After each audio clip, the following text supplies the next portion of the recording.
झारखंड में बजट सत्र चल रहा है और 3 मार्च को बजट पेश होना है, लेकिन मुख्य विपक्षी पार्टी भाजपा लगातार आक्रामक तेवर अपनाए हुए है। सवाल है कि जिस दिन बजट पेश होना है उस दिन क्या कुछ स्टैंड होगा, खासकर बीजेपी का। लेकिन सबसे अहम बात यह है कि भाजपा को बतौर मुख्य विपक्षी पार्टी होने के नाते इस बार के बजट से किस तरह की उम्मीदें हैं। इस वक्त हमारे साथ भाजपा के कुछ विधायकगण हैं, खासकर नीरा यादव जी हैं जो पूर्ववर्ती सरकार में शिक्षा मंत्री थीं। इनसे हम जानना चाहते हैं, मैडम ये बताइए कि कल बजट पेश हो रहा है, आप क्या एक्सपेक्ट करती हैं इस बजट से? सबसे पहले तो हम बता दें कि हम सभी ही नहीं, पूरे झारखंड वासी इस सरकार से कोई उम्मीद ही नहीं रख रही है। लोग इतने हताश निराश हो गए हैं और ये सरकार बिल्कुल अहंकार में है।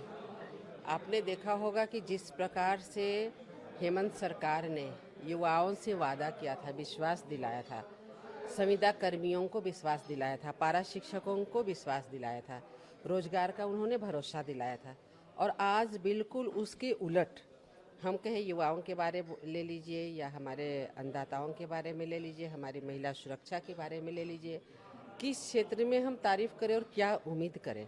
अभी तो 1.25 साल हो चुके हैं। 1.25 साल में आपने देखा होगा कि जिस प्रकार चारों ओर त्राहिमाम मच रहा है, लोग हताश और निराश हैं। ऐसी स्थिति में आप क्या उम्मीद कर सकते हैं? इसलिए 3 तारीख को हम लोगों को कुछ भी उम्मीद नहीं है। बस पिछला वाला जो हम लोगों ने कार्य किया है उसी को ये सरकार पढ़ करके अपनी वाहवाही लेने वाली है। क्योंकि आपने देखा होगा कि जिस प्रकार हम लोगों ने पिछली बार काम किया, उन कार्यों को इन्होंने अपने कार्यकाल की उपलब्धि बता करके 1 साल पूरा होने पर उस पर अपना पीठ खुद थपथपाया। अब भाई, आप कोई चीज़ को अगर उद्घाटन करते तो उसका शिलान्यास आपको करना चाहिए था। जो काम हम लोगों ने कराया, जो हमारी सरकार ने कराया, अगर सिर्फ आप उसको ही आगे बढ़ा दिए रहते तो हमें लगता है कि आज झारखंड में बहुत कुछ देखने को मिलता। आज आपने जो भी नियोजन नीति हमारी सरकार के समय में माननीय मुख्यमंत्री रघुवर दास जी के नेतृत्व में जो बनी थी, उस समय जो नियोजन नीति बनी, यहाँ के गरीब गुरबे जो पिछड़े वर्ग के हैं, दलित वर्ग के हैं, हमारे युवा जो बहुत ही उम्मीद भरी निगाहों से देख रहे थे, तो तृतीय चतुर्थ वर्ग में उनको हम लोगों ने लगातार 10 वर्षों तक आरक्षित रखने का नियोजन नीति में कार्य किया था। तो ये कौन सा गलत कार्य किया था? वो तो सही है, आप सदन में हमको उठा भी रही हैं, आप सदन में हमको नियोजन नीति का मामला हमको उठा भी पहले रही एक हैं। चीज बताइए, आज हम सदन में किस लिए आए हैं? सदन में हम इसलिए आए हैं कि यहाँ की जनता को जवाब चाहिए, यहाँ की जनता को काम चाहिए, यहाँ के युवाओं को रोजगार चाहिए, हमारी माताओं बहनों को सुरक्षा चाहिए, बेटियों को आगे बढ़ाने का कार्य चाहिए। आज सभी लोग चाहते हैं कि एक कानून व्यवस्था बने, एक अच्छी व्यवस्था होकर के सरकार चले। हम हमेशा सहयोग करने के लिए तैयार हैं। हम लोगों ने तो कहा कि आप उस पर वाद विवाद कराइए, आप उस पर चर्चा कराइए, तो क्यों भागती है ये सरकार? नियोजन नीति पे आप लोग जो कर रहे हैं वो हम लोग देख भी रहे हैं। आप ये बताइए कि सरकार की दलील है कि पिछले 1 वर्ष में लंबा समय कोविड से फाइट करते हुए बीत गया, इसलिए जरूरी कार्य नहीं हो पाए। वित्त मंत्री भी खुद इस बात को कह रहे हैं। वित्त मंत्री ने यहाँ तक कहा था कि बजट पर अगर सवाल हमसे किया जाएगा और मैं अगर विपक्ष में होता तो मैं सवाल नहीं उठाता। तो आप इसको कैसे कह रहे हैं कि 1 वर्ष में सरकार फेल रही है? सबसे पहले तो हम बता दें कि देखिए, 1 वर्ष सिर्फ ये झारखंड के लिए नहीं था कि यहाँ पर वैश्विक महामारी, ये वैश्विक महामारी थी, कोरोना सब जगह में था।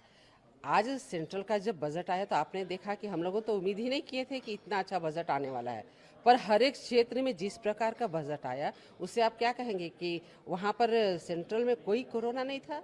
वैश्विक महामारी रहने के बाद में इतना अच्छा संतुलित बजट, हमें लगता है कि इन्होंने तो इतिहास रच दिया था।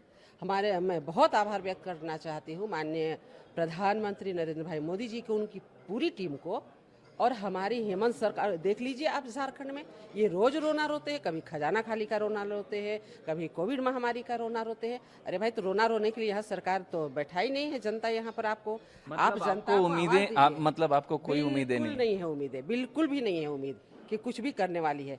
क्योंकि एक कहावत है, हम लोग महिला हैं, हम लोग खाना बनाते हैं घर में, तो चावल बना है या नहीं बना, एक चावल निकाल के हम लोग देख लेते हैं। तो 1.25 साल देख लिया, और क्या देखना है? फिर कौन सी उम्मीद करनी है भाई? Thank you.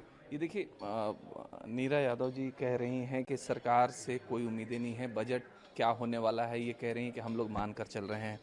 अमित मंडल जी हैं, नौजवान और भाजपा के विधायक, आप ये बताइए कि जो आर्थिक सर्वेक्षण आज का आया है उसमें बताया गया है कि झारखंड में प्रति व्यक्ति आय जो है वो बढ़ी है, 6,000 से ज़्यादा बढ़ी है।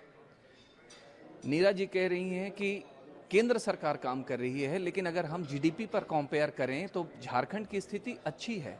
8% जीडीपी का टारगेट रखा गया था, पिछले बार अनुमान रखा गया था, इस बार 6.9 का रखा गया, जो आर्थिक सर्वेक्षण बता रहा है। तो आप बताइए कि कागज तो कुछ और कह रहा है, खैर ये तो चीज़ें अलग हैं। आप बताइए कि बजट जो है, इस बजट से आपको क्या है, कोई होप है या आप भी उसी मूड में? देखिए, 2-3 मुद्दे हैं जो यहाँ पर उल्लेखनीय हैं। सबसे पहला, आपने कहा कि 1 साल का कोरोना काल रहा है और कोरोना काल में कोई काम सरकार नहीं कर पाई। आप बताइए कि 1 साल के अवधि में क्या ट्रांसफ़र पोस्टिंग नहीं हुई? ट्रांसफ़र पोस्टिंग रुकी। जब ट्रांसफ़र पोस्टिंग नहीं रुकी तो दूसरे काम को क्यों आपने रोका? ट्रांसफ़र पोस्टिंग तो आपने इसलिए किया क्योंकि आपका खजाना खाली था। आपने अपने खजाने को भरने के लिए ट्रांसफ़र पोस्टिंग तो कर दिया, लेकिन जनता के लिए जो रोड चाहिए, सड़क चाहिए, सिंचाई की व्यवस्था चाहिए, उस पर आपने एक काम भी नहीं किया। उसमें आपने बोल दिया कोरोना है, तो ये विरोधाभास है। दूसरी बार आपने कहा कि बजट पे हम लोगों का एक मानना है कि बजट संतुलित होना चाहिए था, कुछ खर्च होना चाहिए था, कुछ विकास का कार्य होना चाहिए था, तब अनुपूरक लाना चाहिए था, बजट आना चाहिए था। जब आपने 1 साल तक कोई काम ही नहीं किया, आपने खुद बोल दिया कि आपका खजाना खाली है, तो आप बजट और अनुपूरक क्यों ला रहे हैं? ये मुद्दे की बात है। इसमें मुझे ऐसा लगता है कि कई चीज़ें जो सरकार ने जब चुनाव लड़ा था तो उस समय घोषणा की थी, कहा था कि नियोजन नीति खराब है, कहा था कि आपने जो मोमेंटम झारखंड चलाया वो फर्जीवाड़ा है। आज आप बताइए कि आज जब सवाल, मोमेंटम झारखंड का तो रिजल्ट नहीं दिखा ना अमित मैं जी। वही बोल रहा हूँ कि आज जब सरयू राय जी ने सवाल पूछा, सरयू राय जी का सवाल आया कि क्या 22,000 लोगों को मोमेंटम झारखंड के जरिए रोजगार मिला है, नियुक्ति पत्र मिला है? आज के प्रश्नकाल को आप निकाल के देखें तो सरकार को उत्तर आता है मिला है। फिर सरयू राय जी ने पूछा कि क्या वैसे लोगों का पता, नाम और किन विभाग में कितनी रिक्तियां हुई, कितने पदों को भरा गया, क्या आपके पास आंकड़ा है? फिर सरकार ने उत्तर दिया हाँ हमारे पास आंकड़ा भी प्रस्तुत किया।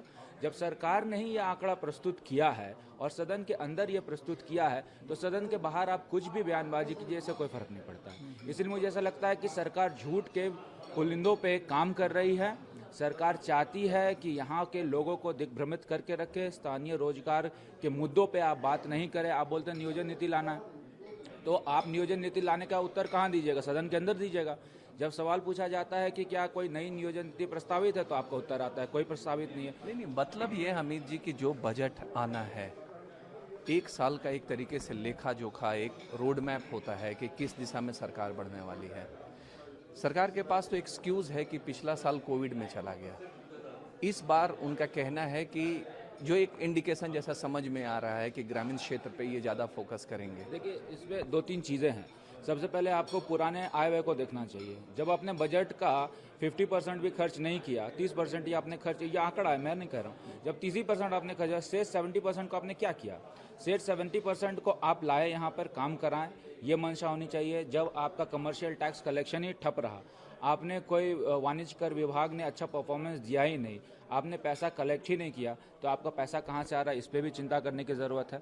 आपको जीएसटी देखने की ज़रूरत है, आईजीएसटी, सीजीएसटी देखने की ज़रूरत है, और इसके आधार पर आपको, आप जब स्टेट का जीएसडीपी देखेंगे। अच्छा, बजट से आप क्या उम्मीद करते हैं? बजट से हम लोगों को कोई खासा उम्मीद नहीं है। इसलिए नहीं उम्मीद है क्योंकि ये रीब्रांडिंग कर रही है सरकार, पुरानी चीज़ों को रीपैकेजिंग करके बेचने का प्रयास जनता को कर रही है, जो मुझे लगता है कि जनता को कहीं ना कहीं छलावा करने का काम कर रही है। आप सरकार बोलती है कि 1 साल के अंदर हम लोगों ने 2000 पीएमजीएसवाई सड़क बनाए। आप बताइए कि 1 साल के अंदर कौन सी इकोनॉमिक एक्टिविटी हुई?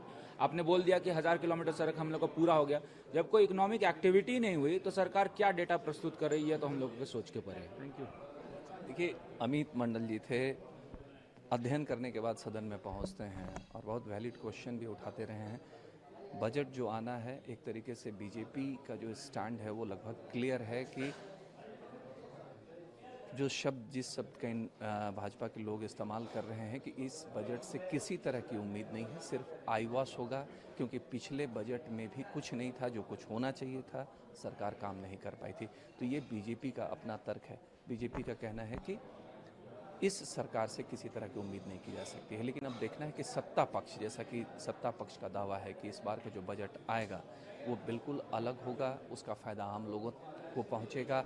और सरकार भी लगातार ये दावे कर रही है कि ग्रामीण विकास में जिस तरह से काम हुए हैं उसका असर दिखा है। चाहे मनरेगा में रोजगार सृजन की बात हो, उसके दावे सरकार की तरफ से किए, बिरसा हरित नीलांबर पीतांबर योजना, ये सारी कई ऐसी योजनाएं हैं जिसका जिक्र सरकार करती आ रही है। लेकिन बीजेपी का कहना है कि जो राज्यपाल के अभिभाषण में जिन चीज़ों का जिक्र किया गया था सरकार की तरफ से, उसमें ज़्यादातर वही चीज़ें हैं जो पूर्ववर्ती सरकार के समय में पूरे हुए थे। इसलिए ये स्पष्ट है कि जो बजट सत्र है वो हंगामेदार तो होना ही है। बीजेपी का स्टैंड एक तरीके से क्लियर है और इनका कहना है कि इस बजट से कोई उम्मीद नहीं है। राजेश कुमार सिंह, ईटीवी भारत, रांची।